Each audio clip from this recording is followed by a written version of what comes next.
What is Canada?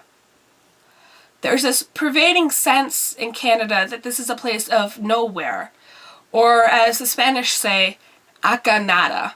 This is a very Eurocentric idea that Canada is a vast and empty place, a place where we have to hole ourselves up against the threat of nothing.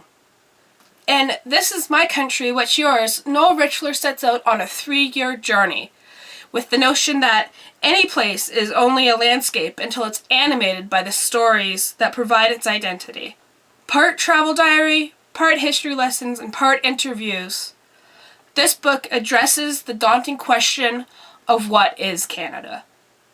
In this book, Noel Richler traveled cross-country talking to various authors about what it means to be Canadian and what impact that has on our writing. I only had 2 problems with this book. First is his bias. He readily admits it, and he does actually compensate for this by allowing opposing views a voice. What I wish he did address was the fact that sometimes he worded his questions in very unnecessarily complicated ways. But aside from those problems, I absolutely adored this book, and I gave it 5 out of 5 stars. I learned so much. In fact, I had a review written out, but I realized I'd rather just tell you what I learned in this book. So without further ado, here are 50 facts that I learned about Canada.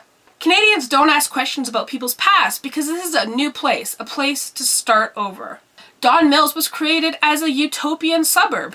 If First Nations had been able to lie and write novels, then they would have been able to defeat the colonial powers. Humans are the genus narrativists. The moon raped his sister, the sun. Robert Alexie is a Gitchwin author who prefers written stories because they allow him to remain angry. Canada has always sucked at First Nations relations. First Nation authors have to follow protocols in what they can and cannot write about. Flamboyancy was a homosexual response to AIDS and discrimination in the 1970s. Canadian society is an amalgamation of poly, mono, and pantheism. The tools of the oppressor can be used by the oppressed to expose their wrongdoing. If you sleep in the forest of Vancouver, you're more likely to be murdered than killed by the elements. The city is an anthology with many authors. Canada's politics and economies are founded on monopolies and distant authority. Growing up and going away is an Atlantic Canadian experience. Canadian literature is pragmatic because we've had to work the land to get anything from it.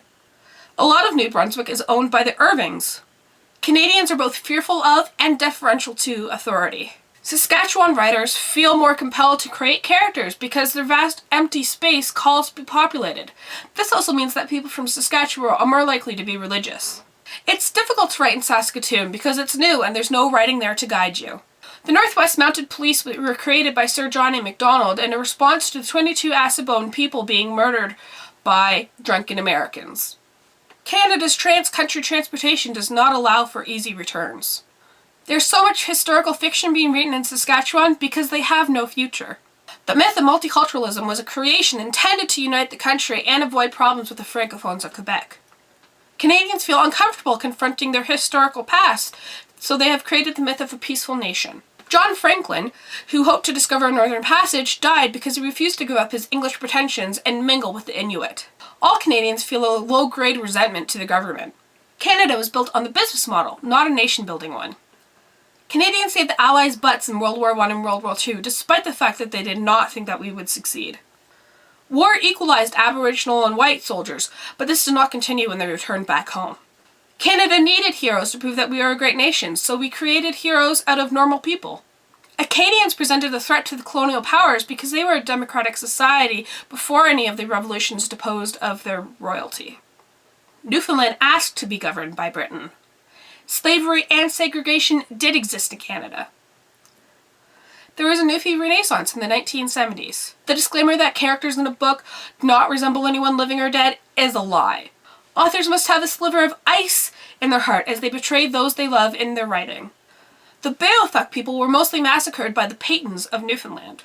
Michel Tremblay, a Quebecois playwright, was discriminated against more for the fact that he did not believe in Quebec sovereignty than the fact that he was gay. There's a joke that Quebec's name came from people on the shore telling French ships to go back, go back. The October Crisis disproves the myth that Canada is an under-militarized nation. French Canadians identify with Americans because they have historically led excursions to our southerly neighbors. Immigrants know more than the government. The Quebecois have a literature filler that dates back to the Plains of Abraham. The automobile allowed people to have more affairs because they could travel to their lovers' places in private. Beginning in the late 18th century, the Family Compact, a group of rich Canadian families, controlled the vote until there were too many immigrants. Stuff is important in anchoring you to a place. Witchwood Park in Toronto was created as an artist colony, but by the time it was actually built, no artist could afford to live there. We are no more masters of our being writers than we are of our sexual orientation.